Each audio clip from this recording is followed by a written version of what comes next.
महर्षि गौतम सप्तर्षियों में एक ऋषि है। कहीं कहीं पुराणों में ऐसी कथा मिलती है कि महर्षि अंधतमा जन्म के अंधे थे। उन पर स्वर्ग की कामधेनु प्रसन्न हो गई और उस गौ ने इनका तम हर लिया। ये देखने लगे, तब से इनका नाम गौतम पड़ गया।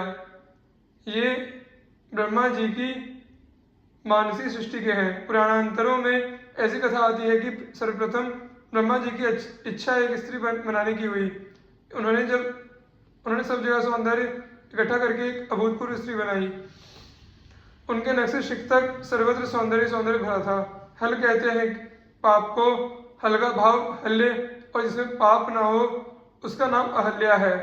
अतः उस निष्पापा का नाम भगवान ब्रह्मा ने अहल्या रखा।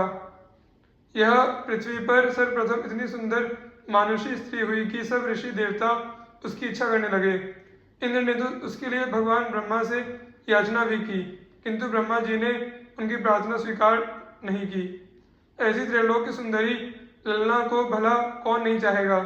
उन दिनों भगवान गौतम बड़ी घोर तपस्या कर रहे थे। ब्रह्मा जी उनके पास गए और जाकर बोले, यह अहल्या तुम्हें हम धरोहर के रूप में दिए जाते हैं। जब हमारी इच्छा होगी ले लेंगे। ब्रह्मा जी की आज्ञा ऋषि ने शिरोधार्य की।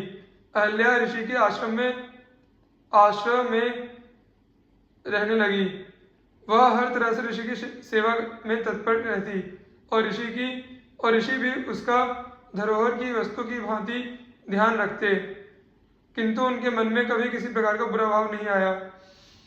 हजारों वर्ष के बाद ऋषि स्वयं ही अहल्या को लेकर ब्रह्मा जी के यहाँ गए और बोले, ब्रह्मन आप अपनी यह धरोहर ले लें।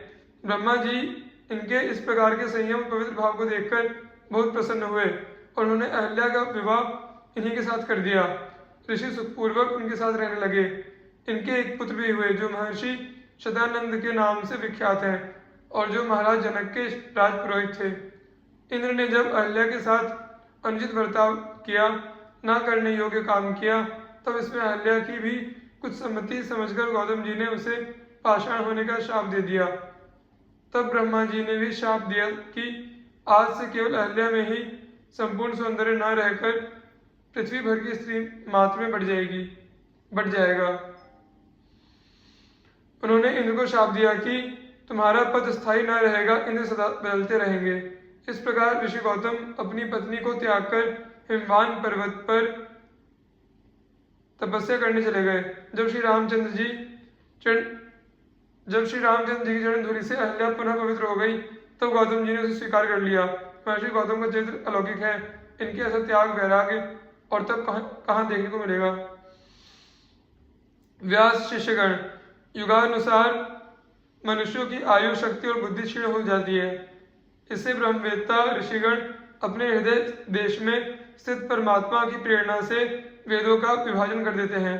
इस वैवस्वत मनवंतर में भी ब्रह्मा, शंकर आदि देवाधिपतियों की प्रार्थना से अखिल विश्व के जीवनदाता भगवान ने धर्म की रक्षा के लिए महर्षि पराशर द्वारा सत्यवती के गर्भ से अपने कलांश स्वरूप व्यास के रूप में अवतार ग्रहण किया है। उन्होंने ही वर्तमान युग में वेद के 4 विभाग किए हैं। जैसे मणियों के समूह में से विभिन्न जाति की मणियां छांटकर अलग अलग कर दी जाती है, वैसे ही भगवान वेदव्यास ने मंत्र समुदायों में से भिन्न भिन्न प्रकरणों के अनुसार मंत्रों का संग्रह करके उनसे ऋग, यजु, साम और अथर्व 4 संहिताएं बनाई और अपने 4 शिष्यों को बुलाकर प्रत्येक को एक एक संहिता की शिक्षा दी। उन्होंने भवृज नामक की पहली ऋग संहिता को, पैल को निगद नाम की दूसरी यजु संहिता, वैशंपायन को साम श्रुतियों की छंदोग संहिता, जैमिन को और सुमंतु को अथर्वांगिरस संहिता का अध्ययन कराया। समस्त पुराणों का सूत जी को एवं श्रीमद् भागवत का श्री सुखदेव जी को अध्ययन कराया। आगे चलकर इन शिष्यों के बहुत से शिष्य प्रशिष्य हुए। श्री लोमस जी, ये चिरंजीवी महर्षि हैं। शरीर पर बहुत से रोम होने के कारण इनको लोमश कहते हैं। द्विपरार्ध व्यतीत होने पर जब ब्रह्मा की आयु समाप्त होती है तो इनका एक रोम गिरता है। यद्यपि ब्रह्मा जी की आयु बहुत बड़ी है, इनका एक कल्प 1000 चतुर्युग का दिन होता है और इतनी बड़ी रात्रि भी होती है।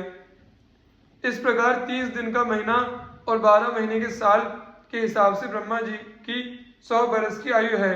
लेकिन श्री लोमश जी की दृष्टि में मानो रोज रोज ब्रह्मा जी मरते ही रहते हैं। एक बार तो अपनी दीर्घायुष्यता से अकुलाकर इन्होंने भगवान से मृत्यु का वरदान मांगा। प्रभु ने उत्तर दिया कि यदि जल ब्रह्म की अथवा ब्राह्मण की निंदा करो तो महापातक से आप भले ही मर सकते हो, अन्यथा आपके यहाँ काल की दाल नहीं गलने वाली है। इन्होंने कहा कि अच्छा, आश्रम में जाकर मैं वैसा ही करूंगा। मार्ग में इन्होंने थोड़ा सा जल देखा जो कि शुकर के लौटने से अत्यंत गंदला हो गया था। वहीं पर इन्होंने देखा कि एक स्त्री जिसे गोद में 2 बालक थे, पहले एक बालक को स्तनपान कराकर फिर अपना स्तन धोकर तब दूसरे बच्चे को स्तन पिला रही है। श्री लोमश जी ने इसका कारण पूछा तो उसने कहा कि यह एक पुत्र तो ब्राह्मण के तेज से है और दूसरा नीच जाति के मेरे पति से जन्मा है। अतएव मैंने ब्राह्मणोद्भव बालक को धोए स्तन का दूध पिलाया है। श्री लोमश जी का नियम था कि वह नित्य ब्राह्मण का चरणोदक लेते थे। आज उन्होंने अभी नहीं लिया था। दूसरा जल और दूसरा ब्राह्मण मिला नहीं, अतः उन्होंने उसी जल से ब्रह्म वीर्य से उत्पन्न उसी बालक का चरणामृत ले लिया। उसी समय प्रभु प्रकट हो गए और बोले कि तुमने जब ऐसे जल को भी आदर दिया और ऐसे ब्राह्मण के चरण सरोज की भी भक्ति की तो तुम भला जल या विप्र के निंदक कब हो सकते हो। मैं तुमसे अति प्रसन्न हूँ और आशीर्वाद देता हूँ कि विप्र प्रसाद से तुम चिरंजीव ही बने रहोगे। तभी तो कहा गया है कि हरितोषण व्रत द्विज सेवकाई पुण्य एक जग महु नहीं दूजा मन क्रम वचन विप्र पद पूजा। रामा, श्री लोमश जी इतने दीर्घायु होकर भी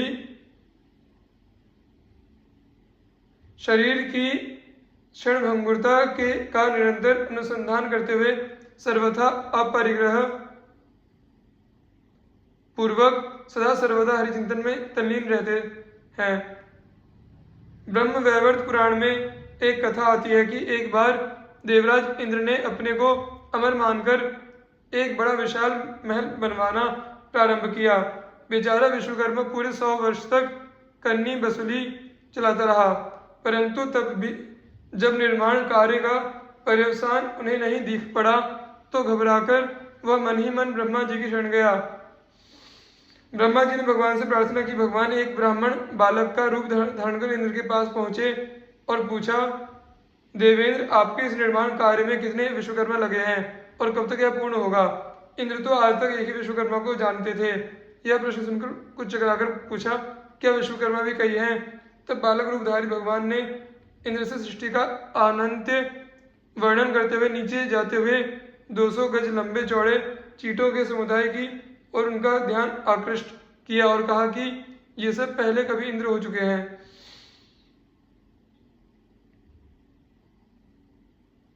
पुण्य क्षीण होने पर अब इस गति को प्राप्त है। इंद्र के पांव के नीचे की जमीन खिसक गई। भगवान यह कह ही रहे थे कि महर्षि लोमश भी सिर पर चटाई रखे वहां आ पहुंचे। वस्तुतस्तु भगवान ने उनका स्मरण किया था। इंद्र ने यथोचित सत्कार किया। तदनंतर भगवान ने जब मुनि से सिर पर चटाई रखने में वक्ष स्थल पर रोमा रिक्त स्थान के रहस्य को जानने की इच्छा की तो मुनि ने बड़ी शांति पूर्वक कहा, जीवन क्षणभंगुर है। इस थोड़ी सी आयु के लिए संग्रह, परिग्रह तथा कुटिया आदि बनाने की कौन खटपट करे। यह चटाई मुझे पर्याप्त छाया दे देती है। मैंने अपनी आंखों से न जाने कितने इंद्र और ब्रह्मा का विनाश देखा है। उनकी मृत्यु पर मेरा एक रोम गिर जाता है। यही विचार कर मैं समझ जगत प्रपंच से मुंह मोड़कर भगवान नाम का एकमात्र सहारा लेकर पर्यटन करता रहता हूँ। इंद्र को अपनी भूल समझ में आ गई और उन्होंने निर्माण कार्य बंद कर दिया।